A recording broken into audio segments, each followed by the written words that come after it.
Hello guys, नमस्कार। मैं के शुक्ला सीएलसी प्लेटफॉर्म से। और आज जैसा आप हमारे बैकग्राउंड में देख रहे हैं कि जेई पीवाईक्यू 2023 और 24 यहाँ पर हम लोग डिस्कस करेंगे। देखिए, पीवाईक्यू का अपना एक अलग इम्पोर्टेंस है। ये एग्ज़ाम का सीजन स्टार्ट हो चुका है और आप जानते हैं डियर कि एग्ज़ाम में जो क्वेश्चंस आते हैं उनका लॉजिक क्या होगा, उनका स्टाइल क्या होगा, किस टाइप के क्वेश्चन आते हैं।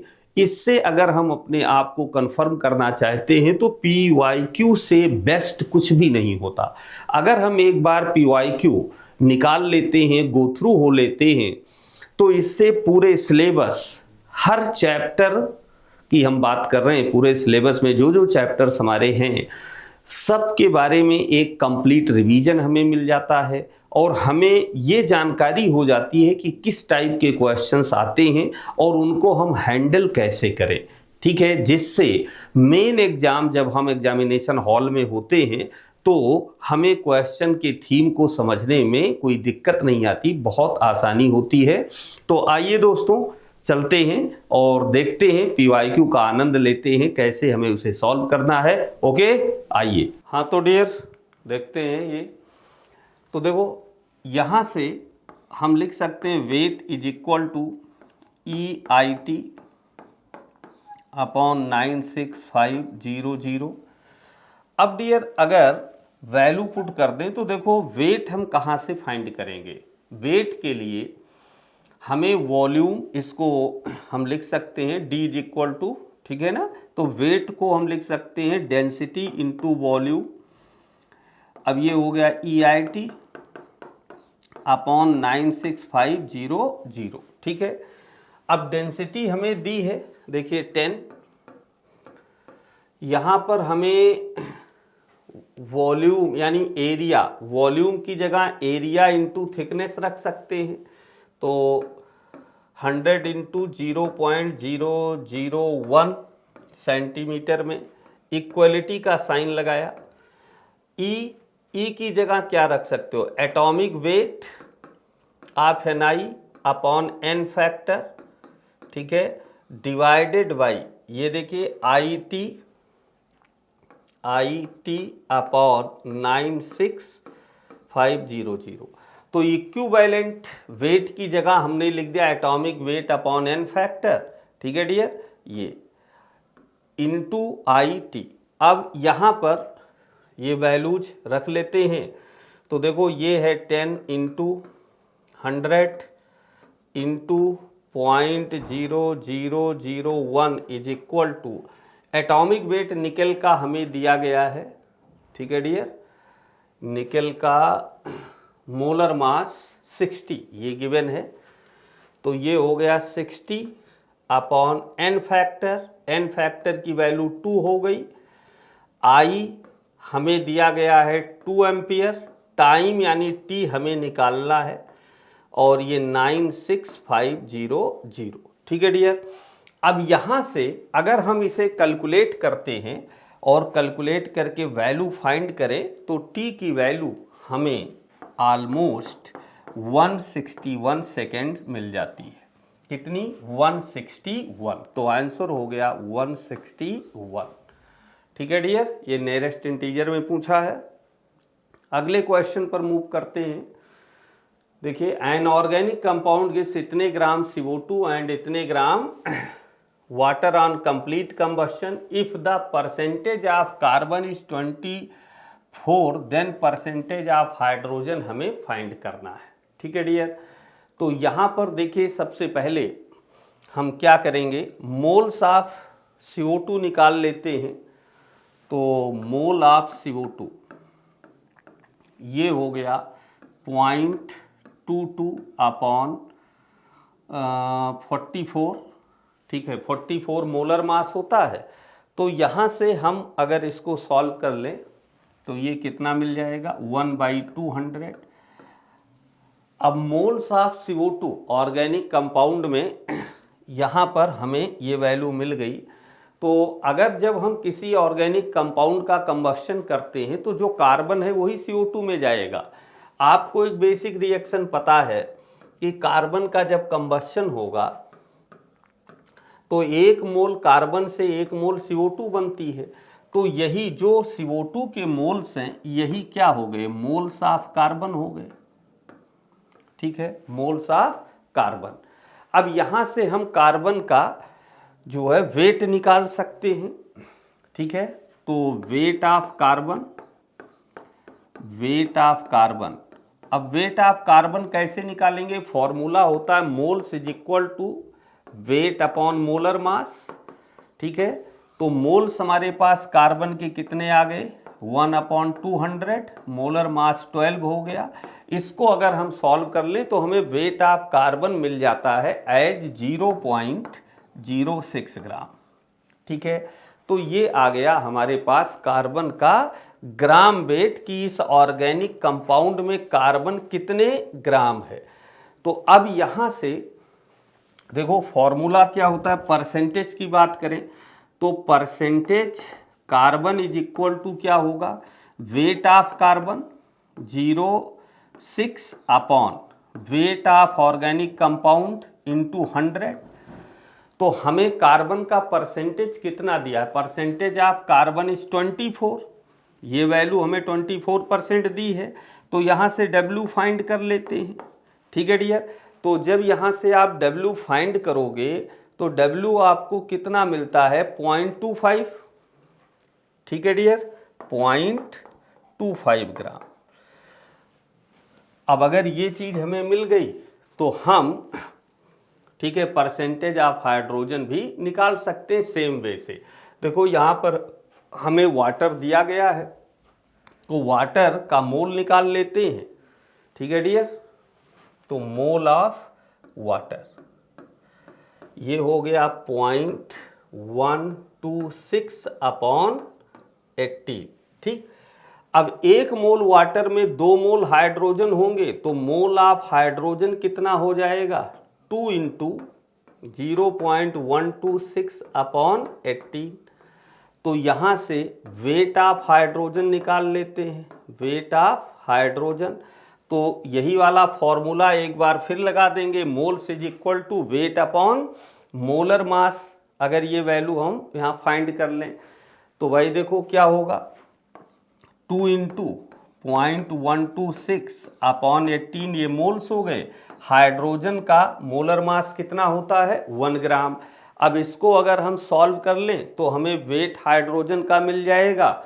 तो वेट हाइड्रोजन का आ गया 0.014 ग्राम। ठीक है, अब परसेंटेज हाइड्रोजन निकाल लो तो weight of hydrogen divided by mass of organic compound जो अभी अभी आपने फाइंड किया है कितना, 0.25 ये वैल्यू। ठीक है, 0.25 इंटू 100। ठीक है डियर, अब अगर हम इसको सॉल्व कर लें तो हमें परसेंटेज हाइड्रोजन यहाँ पर मिल जाता है। ठीक है, अब परसेंटेज हाइड्रोजन कितना आता है, 5.6। इसको सॉल्व करोगे तो ये 5.6 आ गया। अब देखिए आंसर इन्होंने 10 की पावर -1 के टर्म में पूछा है तो ये 56 हो गया। ठीक है डियर, नेक्स्ट पर चलते हैं। देखो नेक्स्ट क्वेश्चन में फेरस अमोनियम सल्फेट और H2SO4 KMnO4 यानी एसिडिक KMnO4 से रिएक्शन की बात है। तो ये रिएक्शन है, ये रिएक्शन लिखकर बैलेंस कर दी गई है। अब इसमें क्वेश्चन की डिमांड क्या है कि number of water molecules produced for 2 molecules of KMnO4 बताइए। तो देखिए बैलेंस्ड रिएक्शन के अकॉर्डिंग 2 मोल KMnO4 से 68 मोल वाटर के फॉर्म हो रहे। ठीक है डियर, तो अपना आंसर क्या हो गया यहाँ पर 68। ठीक है, चलिए नेक्स्ट क्वेश्चन पर मूव करते हैं। 1 gram carbonate on treatment with excess HCl produce 0.01 mole CO2। The molar mass of M2CO3 हमें यहाँ पर बताना है। तो भाई देख लेते हैं, M2CO3 है, इसका मतलब M की वैलेंसी 1 है। ओके, तो M2CO3 और रिएक्शन करा दिया HCl से, एक्सेस में है तो प्रोडक्ट आएगा MCl प्लस CO2 और प्लस H2O। ओके, अब इसको हम बैलेंस कर लेते हैं और बैलेंस करके इसको सॉल्व कर लेते हैं। तो देखो M ये 2 हुआ तो ये भी 2 हो जाएगा। अब यहाँ पर 1 ग्राम है तो इसको 0.01 मोल CO2 बनी। तो देखो यहाँ पर M2CO3 में 1 कार्बन है तो 1 मोल M कार्बोनेट से 1 मोल CO2 बनेगी। तो CO2 के मोल्स आपको दिए हैं 0.01 मोल, तो इसके भी मोल्स कितने हो जाएंगे 0.01 मोल। अब हमें इसका मोलर मास निकालना है तो molar mass is equal to क्या हो जाएगा, gram weight divided by number of moles. ठीक, तो ग्राम वेट आपको इसका दिया है 1 ग्राम और मोल्स कितने दे दिए आपको 0.01, तो ये आ गया 100। ये हमारा आंसर हो गया। ठीक है डियर, ये 100 हो गया। अगले क्वेश्चन पर चलते हैं।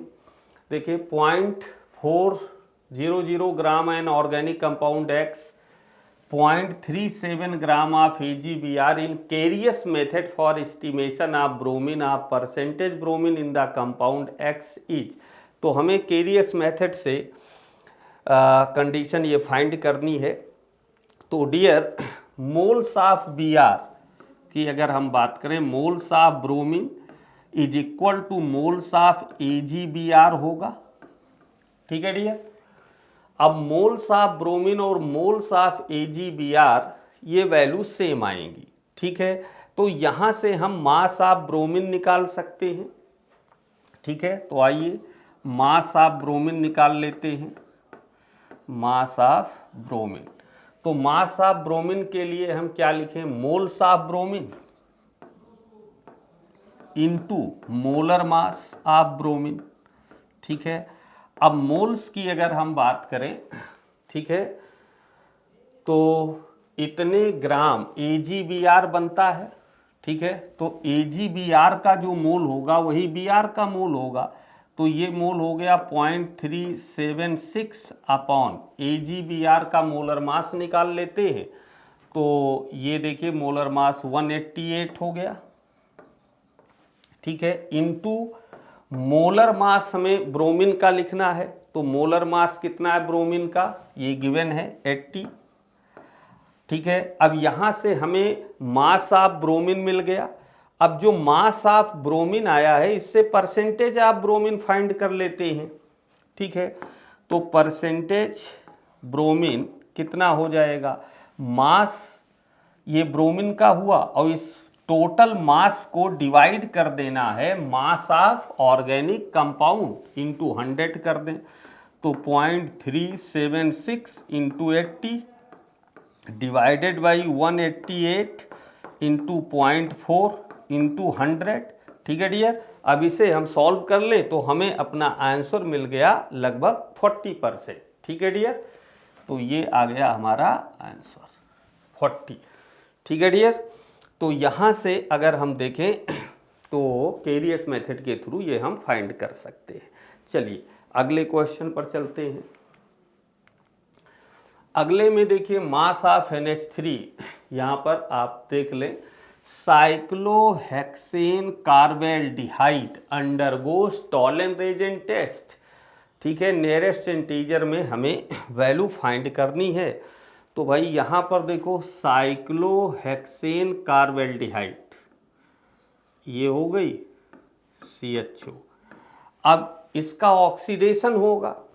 ठीक है डियर, तो यहाँ पर इन्होंने कहा मास ऑफ अमोनिया, ऑक्सीडेशन होने पर टॉलरेंस रेजेंट एल्डिहाइड को ऑक्सीडाइज करा देगा, किस में कन्वर्ट हो जाएगा, ये कन्वर्ट हो जाएगा कार्बोक्सिलिक एसिड में, यानी CHO ग्रुप COOH में।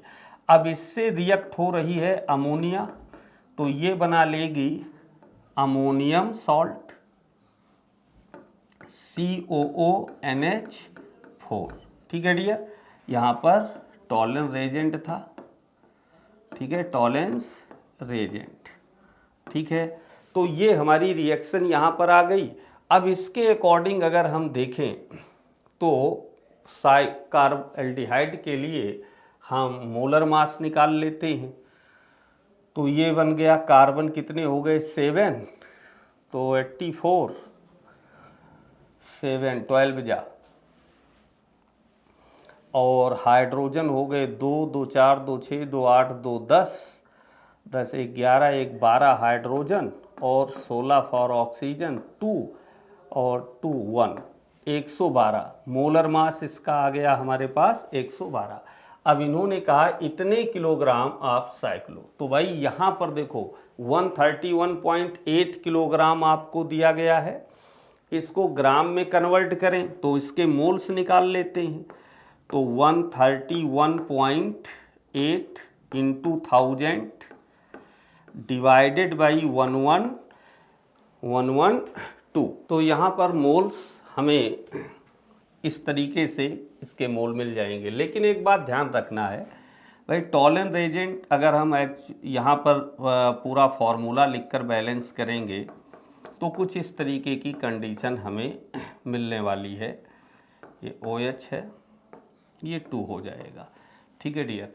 तो यहाँ पर टोटल जो अमोनिया अगर हम देखें इसके साथ ये जो हमने बताया इसे रिएक्ट होगी, तो ओवरऑल अगर हम देखें तो यहाँ पर हमारे पास 3NH3 भी बनेंगे, ठीक है, साथ में 2Ag आ जाएगा और वाटर आ जाएगा, ठीक है।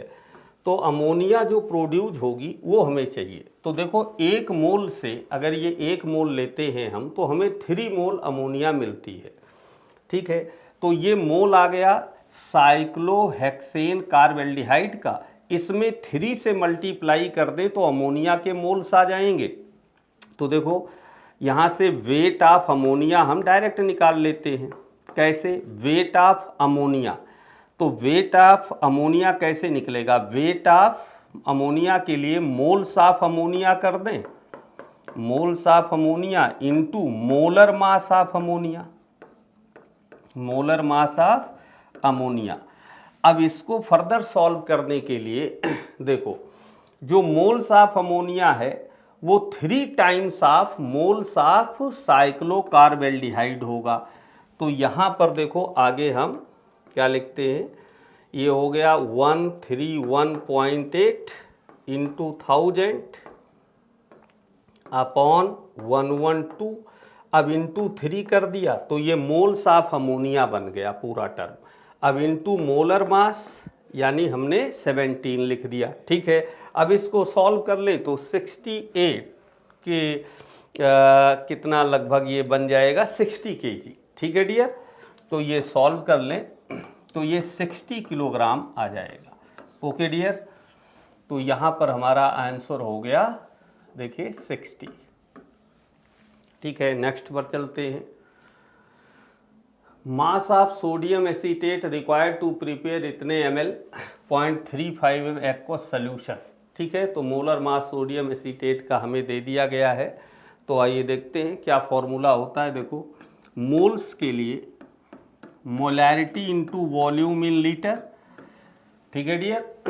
अब हमें मोलैरिटी दी गई है कितना 0.35 और वॉल्यूम 250 ml यहाँ पर मेंशन है। तो 250 ml का मतलब हो गया 0.25 लीटर। तो हमें मोल्स आ गए, लेकिन हमें एक्चुअली बताना क्या है, मास ऑफ सोडियम एसीटेट बताना है। तो मास के लिए देखो मोलर मास ये ऑलरेडी हमें दिया है। तो मास ऑफ सोडियम एसीटेट कितना हो जाएगा मोल्स। अब मोल्स हो गए इतने 0.35 इंटू 0.25 और मोलर मास हो गया 82.02। अब इसे सॉल्व कर ले तो ये 7.18 ऑलमोस्ट आता है। तो यहाँ पर हम इंटीजर की बात करें तो इसको ऑलमोस्ट 7 ले सकते हैं, ठीक है। तो ये हमारा आंसर हो गया। अगले क्वेश्चन पर बढ़ते हैं। Molarity of 1 litre orthophosphoric acid having 70% purity by weight, specific gravity यानी डेंसिटी आप कह सकते हैं। दी गई है, मोलर मास आपको दिया गया है। तो यहाँ से हम मास ऑफ सॉल्यूशन निकाल लेते हैं। ठीक है डियर, तो मास ऑफ सॉल्यूशन कैसे निकलेगा?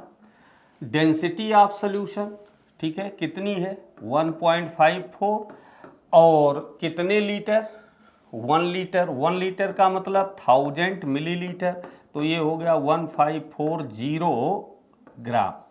ठीक है, इतने ग्राम आ गया। अब इसमें वो कह रहा है परसेंटेज प्योरिटी कितनी है, 70% है। तो वेट ऑफ H3PO4 यहाँ से हम निकाल लेते हैं। ठीक, तो 70% ऑफ टोटल वेट, ये 1540, ये वैल्यू अगर हम फाइंड कर ले तो हमें वेट ऑफ H3PO4 मिल गया ऑलमोस्ट 1078 ग्राम के। ठीक है डियर, तो हमें लगभग 1078 की बात करें, ये हमें H3PO3 का सल्यूशन में वेट मिल गया। तो मोल्स कितने हो जाएंगे H3PO4 के? ग्राम वेट ये हो गया डिवाइडेड बाय मोलर मास, तो मोलर मास दिया है 98। ठीक है, अब इसको सॉल्व करें तो ऑलमोस्ट 11 आ जाएगा। ठीक है डियर, एक बार कैलकुलेट करके देखें, वैल्यू इसकी ऑलमोस्ट 11 आपको मिल जाएगी। तो ये हमारा आंसर हो गया। ठीक है, चलिए अगले क्वेश्चन पर मूव करते हैं और देखते हैं क्या है। Compound X with molar mass 108 undergoes acetylation to give product with molar mass 192, number of amino groups in the compound। तो ये भी ऑर्गेनिक केमिस्ट्री से रिलेटेड क्वेश्चन है। मान लो ये एक कंपाउंड है RnH2 जिसका एसिटाइलेशन किया जा रहा है। एसिटाइलेशन में एसिटाइल ग्रुप को इंट्रोड्यूस कराते हैं। तो देखो ये बना क्या, RC double bond O NHR। ठीक है, ये R का मतलब मेरा CH3 से है, तो इसको आप CH3 कर दीजिए, CH3। ठीक है डियर, ये CH3 है। ठीक है, अब यहाँ पर आप देखो, जब एसिटाइल ग्रुप आप इंट्रोड्यूस करा रहे हो तो आप इतना इंट्रोड्यूस करा रहे हो, इसका वेट अगर हम देखें तो कितना है 12 और ये 24 हो गया 16 43, ये 43 आता है। लेकिन जब ये ऐड होता है तो एक H निकल जाता है, तो एक H निकल जाता है मतलब आपने 43 ग्राम इसमें ऐड किया, लेकिन एक हाइड्रोजन निकल गया यानी 1 ग्राम निकल गया। तो एक्चुअली चेंज कितने का हुआ 42 का। ठीक है, आपने इसका मोलर मास एसिटाइल ग्रुप का निकालो 43 आया, तो जब 43 आप इसमें ऐड करते हो, इंट्रोड्यूस करते हो, तो एक H निकल गया। देखो यहाँ NH ही बचा, इसका मतलब चेंज कितना आया 42 आपने सही मायने में इंट्रोड्यूस किया। अब कंपाउंड कह रहा है कि जो इनिशियल ये कंपाउंड था इसका मोलर मास कितना कह रहे हैं, प्रोड्यूस विद मोलर मास ये था 108 ग्राम, इसका मोलर मास वो दे रहे हैं, और जो बना उसका मोलर मास ये दे रहे हैं 192। ठीक है, तो देखिए चेंज कितने का आया, 192 में से 108 माइनस कर दो, तो 192 में से 108 माइनस करने पे 84 आ गया। ठीक है डियर, अब 84 का टोटल चेंज हुआ। ठीक है, एक अमाइनो ग्रुप से कितने का चेंज, यहाँ 42, तो कितने अमाइनो ग्रुप हैं, तो नंबर ऑफ अमाइनो ग्रुप आपको निकालना है। तो टोटल चेंज आया मास में 84, और एक अमाइनो ग्रुप के इंट्रोडक्शन यानी एसिटाइल ग्रुप के इंट्रोडक्शन से 42 का चेंज आता है, तो ये आ गया 2। ठीक है डियर, तो आपका आंसर हो गया 2। ठीक, नेक्स्ट क्वेश्चन पर चलते हैं। नेक्स्ट देखिए, number of moles of methane required to produce 22 gram CO2 after combustion, is this the value of X। तो भाई देखिए मीथेन का कंबशन करेंगे तो प्रोडक्ट आएगा CO2 प्लस H2O। अब यहाँ पर ये 2 कर दिया तो ये हो गया 2। 1 मोल मीथेन से 1 मोल ये बनती है अकॉर्डिंग टू बैलेंस्ड रिएक्शन। अब हमें कितने ग्राम, 22 ग्राम, तो 22 ग्राम को मोल में बदल लो 44, यानी ये आया 0.5 मोल। तो 0.5 मोल CO2 कितने मोल्स मीथेन से बनेगी, तो 0.5 मोल से ही बनेगी। अब 0.5 मोल से अगर बनेगी तो यहाँ पर कंडीशन हमारी क्या होगी, ठीक है डियर। तो देखो भाई ये भी 0.5 मोल लगेगा, लेकिन आंसर हमें 10 की पावर -2 में देना है। तो इसी वैल्यू को हम ऐसे लिख दें 50 इंटू 10 की पावर -2, ठीक है। तो इस अकॉर्डिंग ये बन गया 50। चलिए नेक्स्ट क्वेश्चन पर चलते हैं। Volume of 3m NaOH which can be prepared from 84 gram of NaOH। तो हमें वॉल्यूम बताना है कितने से ये प्रिपेयर्ड हो जाएगा, ठीक है। तो आइए सिंपल व्यू में निकाल लेते हैं। तो मोलैरिटी इज इक्वल टू क्या होता है, moles upon volume in litre. अब हमें यहाँ पर वॉल्यूम ही फाइंड करना है लीटर में, तो ये हो गया molarity into moles upon molarity, ठीक है। तो हमें वॉल्यूम फाइंड करना है तो मोल्स अपॉन हमने क्या ले लिया, मोलैरिटी। अब ऐसे में देखिए मोल्स क्या होगा, ये कितने ग्राम है, फ्रॉम 84 ग्राम, तो 84 अपॉन 40 हो गया। NaOH का मोलर मास ये मोल बन गया, ये आ गया मोलैरिटी हमारी 3। अब यहाँ से अगर हम इसको सॉल्व कर लेते हैं तो हमें अपना आंसर मिल जाता है ये 7 इंटू 10 की पावर -1, ठीक है डियर। तो ये आंसर आ गया 7। नेक्स्ट पॉइंट पर चलते हैं।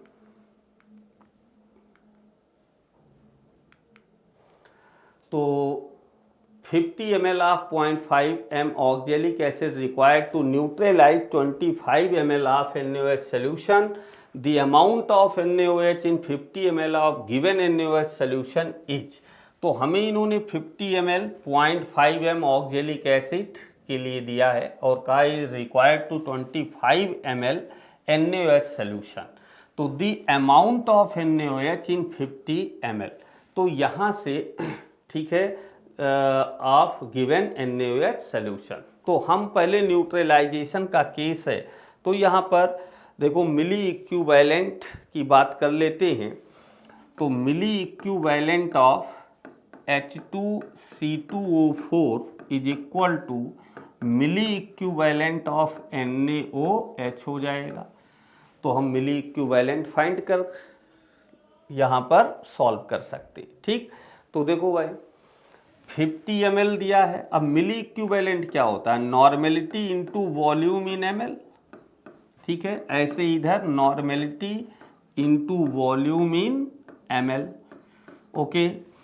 अब नॉर्मेलिटी यहाँ पर हमें दी नहीं गई है, मोलैरिटी है, तो हमें पता है नॉर्मेलिटी इज इक्वल टू होता है मोलैरिटी इंटू n फैक्टर। तो n की जगह हम m इंटू n फैक्टर भी रख सकते हैं। तो देखिए ये मोलैरिटी कितना है 0.5, ऑक्जेलिक एसिड का n फैक्टर 2, वॉल्यूम कितना दिया है 50।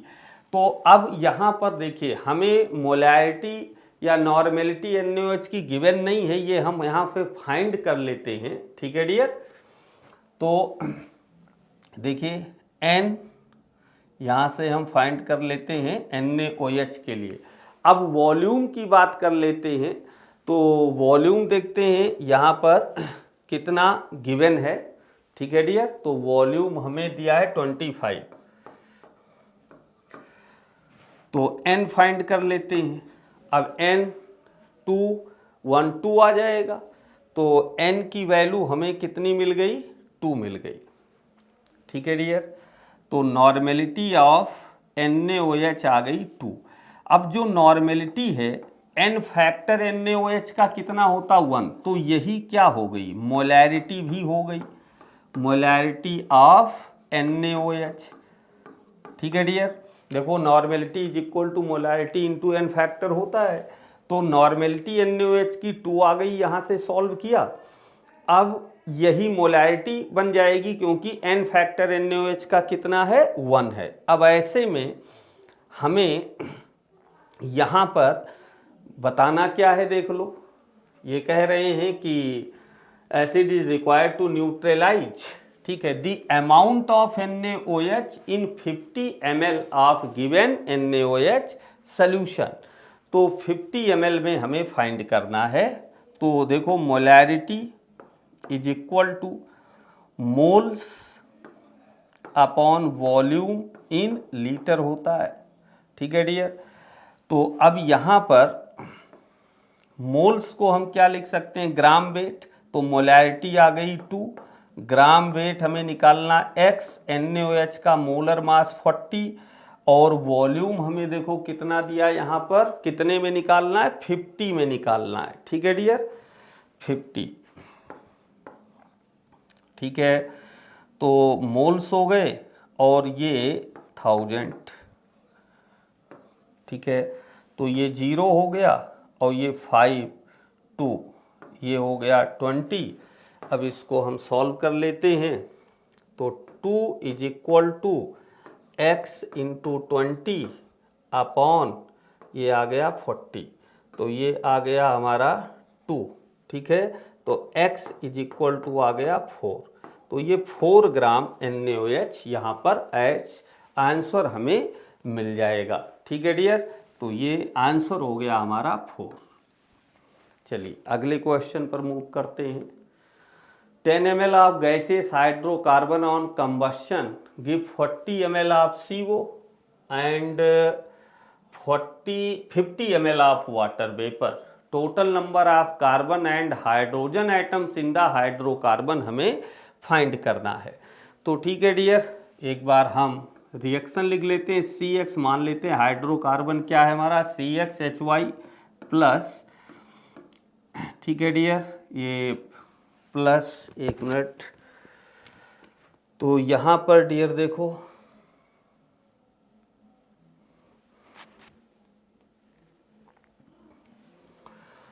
ये O2 प्रोडक्ट हमारा बनेगा XCO2 प्लस Y/2H2O।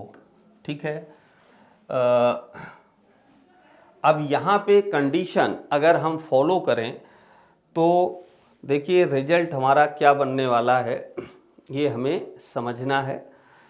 तो क्वेश्चंस की अगर हम कंडीशन देखें तो यहाँ पर ये CO है, थोड़ा सा ध्यान रखें, CO दे रहा है, तो इसको हम हटा देते हैं 2, और ये कंडीशन हमारी आ गई। ठीक है, अब डियर देखो इन्होंने 40 ml CO बनाया है और कितना दिया है 10 ml, तो ये 10 ml है। ठीक है, हाइड्रोकार्बन ऑन कंबस्शन, तो ये 0 0 होंगे।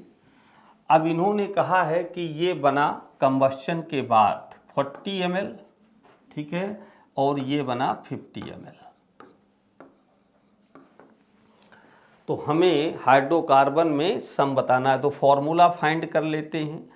तो भाई यहाँ पर 40 ml, ठीक है, तो अब अगर देखो इसको स्टोकियोमेट्री के अकॉर्डिंग हम देख लें तो भाई यहाँ से 1 मोल से x मोल ये बना। ठीक है, तो अब अगर ये 10 है तो ये देखिए 4 टाइम्स बन रहा है, तो हम कह सकते हैं x की वैल्यू कितना है, 4 है। ओके डियर, x की वैल्यू कितनी है, 4 है। और अगर हम यहाँ से देखें तो ये कितने टाइम्स, ठीक है, यहाँ से अगर हम इसको फॉर्म करें तो 5 टाइम्स बन रहा है, तो y/2 की वैल्यू कितनी हो गई, 5। ठीक है, तो अब x की वैल्यू 4 है और y की वैल्यू हम निकाल लें तो कितना आ गई 10। तो हमें बताना क्या है, सम किसका। इन्होंने कहा है कि total number of carbon and hydrogen in hydrocarbon, तो 4 हो गया कार्बन, 10 हो गया हाइड्रोजन, टोटल ये आ गए कितना 14। तो ये हमारा आंसर हो गया 40। ओके, नेक्स्ट कंडीशन पर चलते हैं। From 6.55 gram aniline the maximum amount of acetanilide that can be prepared will be 10 की पावर -1 के टर्म में हमें इसको कंफर्म करना है। ठीक है, तो देखिए फॉर्मूला अगर हम बना लें तो एनिलीन NH2, ठीक है, और इसे एसिड क्लोराइड से रिएक्ट करा दें तो यहाँ पर हमें प्रोडक्ट मिल जाएगा, ये हो गया NH C double bond O CH3। ठीक है डियर, देख लो। अब ये जो हमें यहाँ पर प्रोडक्ट मिला एसिटिनिलाइट के फॉर्म में, तो ये जो कंडीशन है, अब यहाँ से हम अगला रिजल्ट फाइंड आउट कर सकते हैं। 90, देखो कंडीशन की बात कर लें तो मोलर मास अगर हम यहाँ से निकालें तो मोलर मास हमें कितना मिल जाएगा, 93 ग्राम एनिलीन। ठीक है, कैसे भाई, इसका मोलर मास निकाल लो, 93 ग्राम है। वहाँ पर देख लो 93 में से एक माइनस कर दो, कितना आ जाएगा 92, और 42 इसमें ऐड कर लें तो 4 और 9 4 3 134 उसका मोलर मास आ जाएगा। ठीक है डियर, तो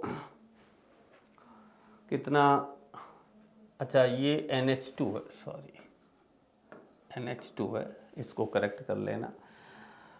तो डियर यहाँ से देख लें, ठीक है, ये आ गया। तो 93 ग्राम एनिलीन से हमें मोलर मास एक बार चेक कर लेना भाई, कोई कंफ्यूजन ना रहे।